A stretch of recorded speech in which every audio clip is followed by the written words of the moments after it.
Mardi matin, 10h20. Gisèle, 51 ans, réceptionniste dans un cabinet médical de Mulhouse depuis 16 ans, entre dans son agence bancaire avec un dossier soigneusement rangé dans une chemise cartonnée bleue.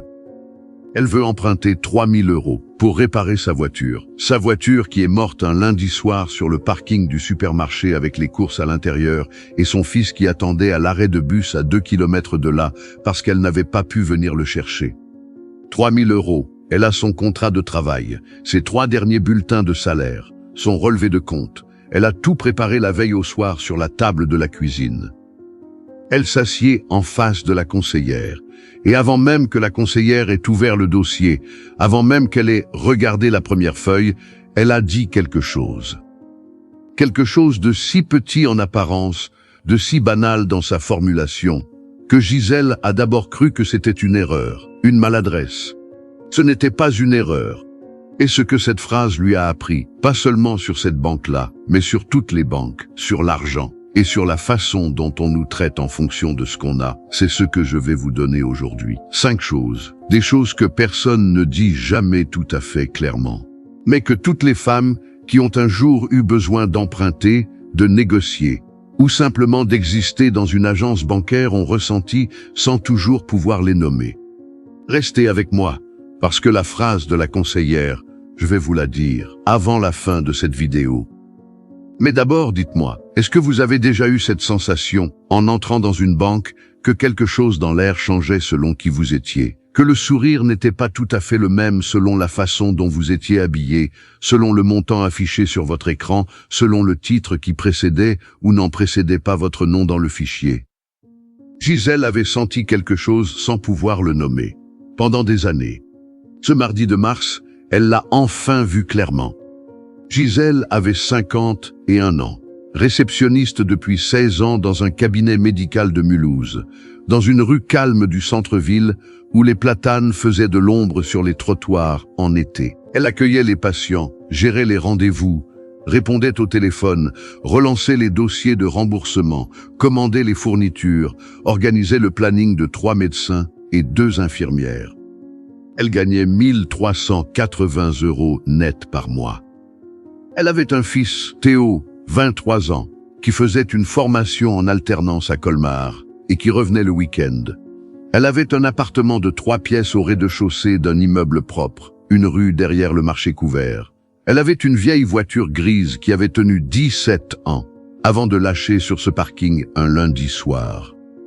Elle portait autour du cou, en permanence, depuis 4 ans, une chaîne de billes bleues au bout de laquelle étaient attachées ses lunettes de lecture. Elle l'avait acheté 2,50 € au marché de Noël, au stand d'une dame qui fabriquait des bijoux en résine, pas cher, mais pratique et surtout bleu, du même bleu que le pull qu'elle portait le jour où elle l'avait acheté et qu'elle aimait depuis. Ses collègues du cabinet la connaissaient à cette chaîne-là, les patients aussi. Dans le tiroir de la table de nuit, glissé sous son carnet de téléphone et sa trousse à pharmacie de voyage, il y avait une petite agenda à couverture verte foncée. Format poche, elle l'avait acheté en septembre de l'année précédente dans une papeterie du centre-ville, en même temps qu'un agenda de bureau pour le travail. Celle-ci, elle ne l'avait jamais ouverte. Elle ne savait pas exactement ce qu'elle voulait y mettre. Des comptes à elle peut-être, ses propres chiffres, ses propres projections, ses propres calculs, une façon de voir enfin sa situation d'ensemble, pas juste les factures et les dates de prélèvement, mais quelque chose de plus large, un plan, une direction. Elle n'avait jamais osé commencer. L'agenda vert attendait sous le carnet de téléphone depuis 7 mois. La voiture avait rendu l'âme un lundi soir de mars. Le mécanicien avait dit 3 200 € pour la boîte de vitesse, où il fallait trouver une voiture d'occasion pour à peu près le même prix. Gisèle avait 360 € sur son compte courant, rien sur le livret. Elle avait vidé le livret en septembre pour aider Théo à payer sa caution. Le lendemain matin, elle avait rassemblé les papiers. Contrat de travail, bulletin de salaire de janvier, février, mars, relevé du mois de mars, justificatif de domicile. Elle avait tout mis dans la chemise bleue. Elle avait pris rendez-vous en ligne avec sa conseillère bancaire. Le mardi matin, elle est arrivée à 10h10. L'agence était calme. Une hôtesse lui avait indiqué les sièges en tissu bordeaux dans la zone d'attente. Elle s'était assise, sa chemise sur les genoux. Pendant qu'elle attendait, une femme était entrée. La quarantaine, manteau beige, sac à main de cuir foncé, talons. Elle s'était approchée de l'hôtesse. L'hôtesse avait souri différemment, plus vite, en se levant légèrement du siège. Et cette femme-là n'avait pas attendu dans les sièges Bordeaux. Elle avait été guidée directement vers un bureau au fond, le bureau vitré avec une plante verte sur le côté et un nom sur la porte. Gisèle l'avait regardé entrer dans ce bureau. Elle avait regardé la porte se refermer. Puis elle avait regardé ses propres mains sur sa chemise bleue. Ce détail-là, cette femme au manteau beige et ce bureau au fond, elle ne l'avait pas noté dans sa tête comme quelque chose d'important. Elle avait juste regardé. Et elle avait repensé à autre chose. Sa conseillère l'avait reçue à 10h20. Un bureau standard, 2 chaises, un écran d'ordinateur entre elles. La conseillère avait tapé le numéro de compte de Gisèle. Elle avait regardé l'écran, juste 2 secondes. Puis, sans avoir encore touché à la chemise bleue, sans avoir ouvert un seul document, elle avait dit, la voix polie et neutre, « Vous savez, pour votre profil, ce type de demande est souvent compliqué à obtenir. » Votre profil. Gisèle avait posé la chemise sur le bureau. Mon profil, c'est 16 ans dans le même emploi, sans un seul incident de paiement. La conseillère n'avait pas répondu à ça. Elle avait ouvert le dossier. Le prêt avait été refusé 2 jours plus tard par message automatique. Ce vendredi-là, Gisèle était retournée à la banque, pas pour contester, pour récupérer un justificatif dont elle avait besoin pour la CAF. Il n'y avait pas de rendez-vous cette fois. Elle avait pris un ticket et attendu dans les sièges Bordeaux. À côté d'elle, une femme de 65 ans peut-être, les cheveux coupés courts, très blancs, presque argentés sous la lumière de l'agence. Une veste de lainage marine, un sac en toile beige posé sur ses genoux, bien à plat, comme quelqu'un qui n'a pas besoin de le surveiller parce qu'elle sait exactement ce qu'il y a dedans. Elle regardait droit devant elle, pas son téléphone, pas les affiches promotionnelles sur les murs, juste l'espace devant elle, avec une tranquillité qui ressemblait à quelque chose de gagné et non dîné.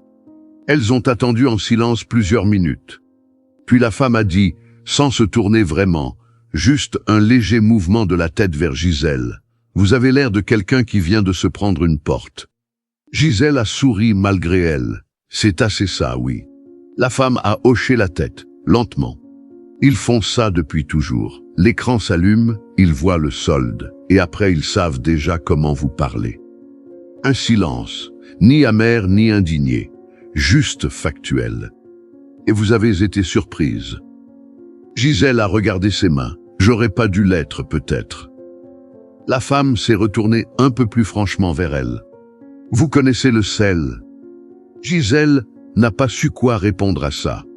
La femme a continué, posément.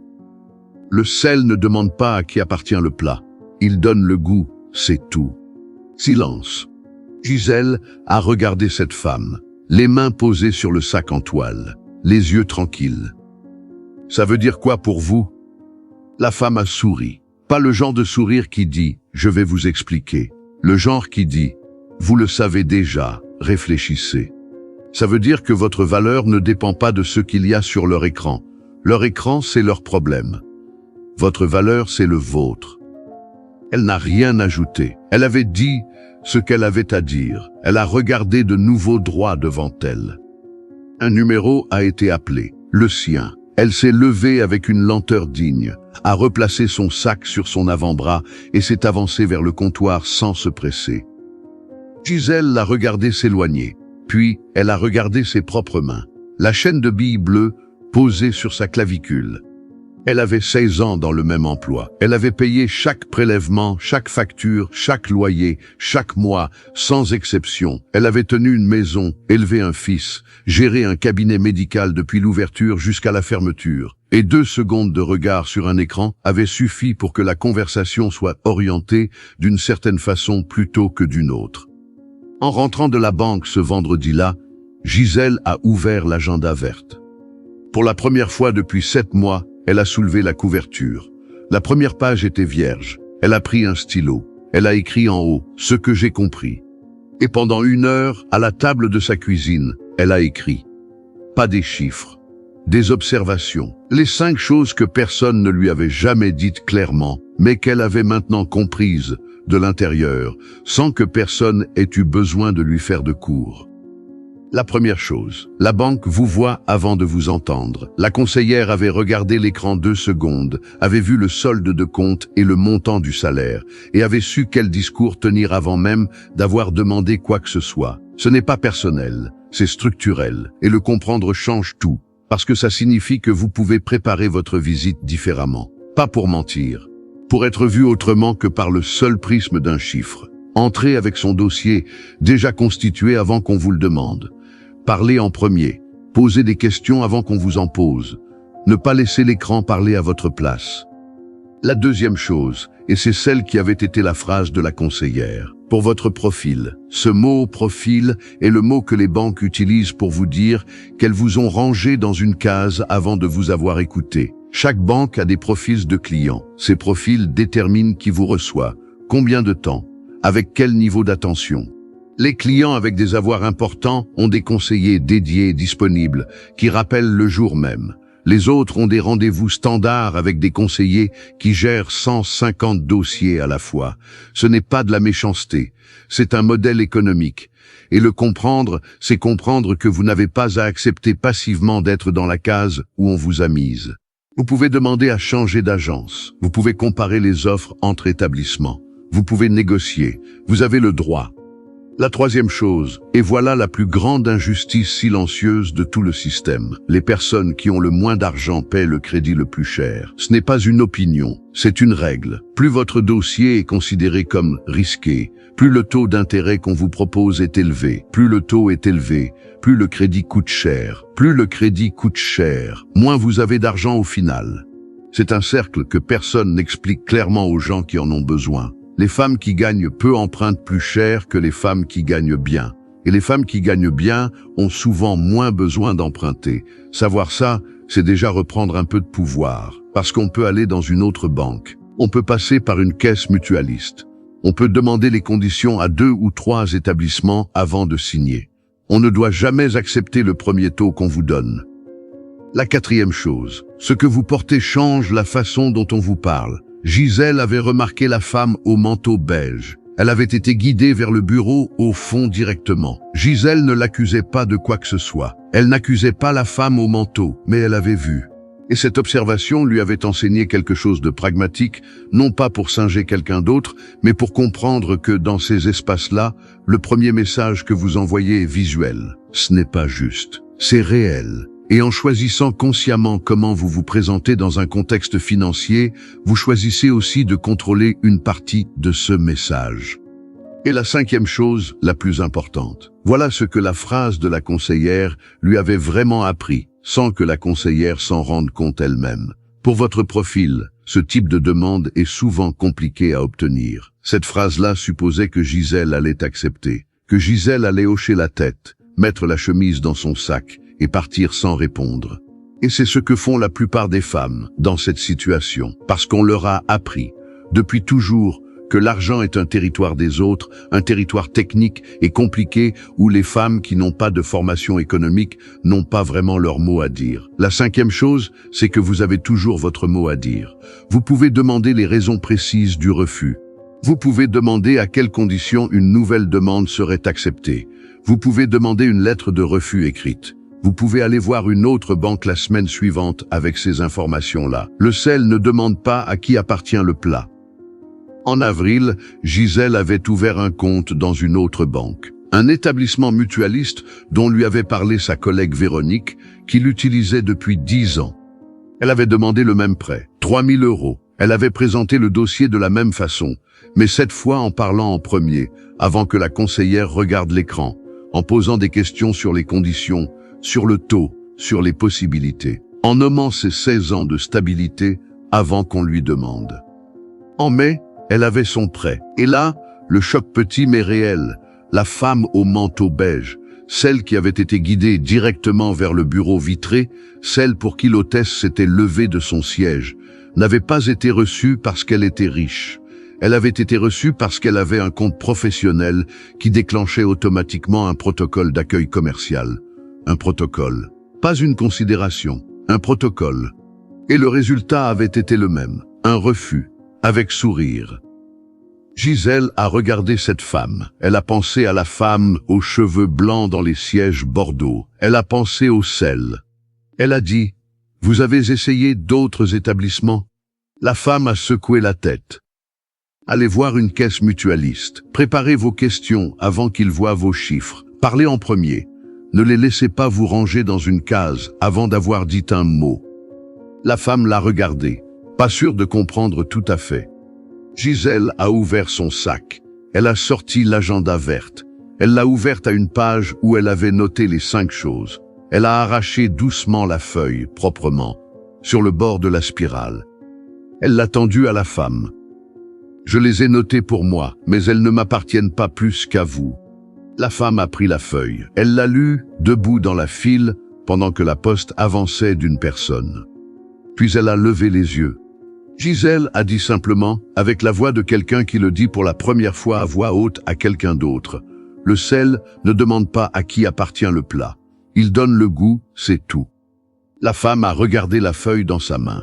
Elle a plié le papier. Elle l'a mis dans la poche de sa veste avec le geste précis de quelqu'un qui range quelque chose qu'elle ne veut pas perdre. Alors permettez-moi de vous poser la question directement. Est-ce que vous avez déjà senti que dans une banque, dans un bureau, dans n'importe quel endroit où l'argent se discute, on vous avait regardé d'une certaine façon selon ce que vous aviez ou n'aviez pas? Que la conversation avait commencé avant d'avoir commencé, selon un verdict invisible qu'on avait déjà rendu sans vous consulter? Gisèle l'avait senti depuis longtemps. Elle n'avait juste pas su le nommer. Et voici ce que je veux que vous reteniez. Votre valeur ne dépend pas de ce qu'il y a sur leur écran. Leur écran leur appartient. Votre valeur vous appartient. Et cette valeur-là, personne ne peut la voir à travers un relevé de compte. Elle se voit dans 16 ans dans le même emploi sans un incident. Elle se voit dans un fils qu'on a élevé seul. Elle se voit dans une chemise bleue préparée la veille, avec des documents que personne n'avait demandé mais qu'on a apportés quand même parce qu'on sait ce qu'on vaut. La prochaine fois que vous entrez dans une banque, entrez en sachant 3 choses. Vous avez le droit de demander les conditions avant de donner vos documents. Vous avez le droit de comparer entre établissements. Et vous avez le droit, toujours, de ne pas accepter le premier nom comme le seul mot possible. Écrivez jour 1 en commentaire et dites-moi une chose que vous allez faire aujourd'hui pour mieux connaître votre propre situation financière. Pas pour les enfants, pas pour le foyer, pour vous. Ouvrir un tableau, écrire les chiffres, appeler une autre banque. N'importe quoi qui soit un premier geste. Je veux lire chaque commentaire. Plaziras, balabalatolavantaire. Passant but de son père. N'importe quoi qui soit un premier geste. Je veux lire chaque commentaire. Et si vous connaissez une femme qui a eu peur d'entrer dans une banque, qui a accepté un refus sans poser de questions, qui croit que l'argent c'est compliqué et que c'est pour les autres, partagez cette vidéo avec elle. Peut-être qu'elle attendait juste de savoir que le sel ne demande pas la permission de donner du goût. À bientôt.